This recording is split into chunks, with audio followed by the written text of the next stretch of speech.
ഞങ്ങളുടെ ഈ പ്രദേശത്ത് വിക്ടർ എന്ന് പറയുന്നൊരു ക്രാഫ്റ്റ്മാൻ ഉണ്ടായിരുന്നു.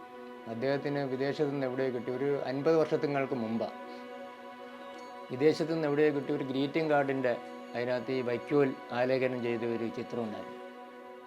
അദ്ദേഹം അത് ഡെവലപ്പ് ചെയ്തതാണ് ഈ ഇന്ന് കാണുന്ന രൂപത്തിൽ കൂടെയുള്ള ഈ ചിത്രകല തുടങ്ങി വെച്ചത്.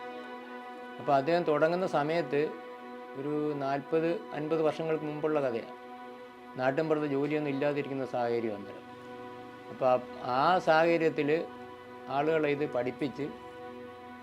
ഒരു 100-200ഓളം തൊഴിലാളികൾ അദ്ദേഹം പഠിപ്പിച്ച് യൂണിറ്റ് ആയിട്ട് തന്നെ ഉണ്ടാക്കി. ഇതാണ് വൈക്കോൽ. ഈ വൈക്കോലിനകത്ത് നിന്ന് ഈ നാളം അകത്തിരിക്കുന്ന നാളമാണ് മുറിച്ചെടുക്കുന്നത്. നേരത്തെ ഈ ക്യാൻവാസിനകത്ത് സ്കെച്ച് വരച്ച് വെച്ചിട്ടുണ്ട്. ആ സ്കെച്ച് വരച്ചതിനകത്ത് ഈ വൈക്കോലിൻ്റെ വിവിധ നിറത്തിലുള്ള വൈക്കോൽ കിട്ടും. ഈ ഒറിജിനൽ കളർ കൂട്ടി യോജിച്ചുകൊണ്ട് ഈ നേരത്തെ വരച്ച് വെച്ച സ്കെച്ചിനകത്ത്, ഈ മൗണ്ടിനകത്ത്, ക്യാൻവാസിനകത്ത് ഇത് അരിഞ്ഞ് പിടിപ്പിക്കുക ബ്ലേഡ് വെച്ച്. ഈ കേരളത്തിൻ്റെ വിവിധ ഭാഗങ്ങളിലും ഇന്ത്യയുടെ വിവിധ ഭാഗങ്ങളിലും ഇന്ത്യക്ക് വെളിയിലും ഇത് കൊണ്ടുവന്ന് പരിചയപ്പെടുത്തി. ഇതൊരു വലിയ ഉപജീവന മാർഗമായിട്ട് ഈ ചിത്രകല ഇവിടെ വളർന്നു വന്നു.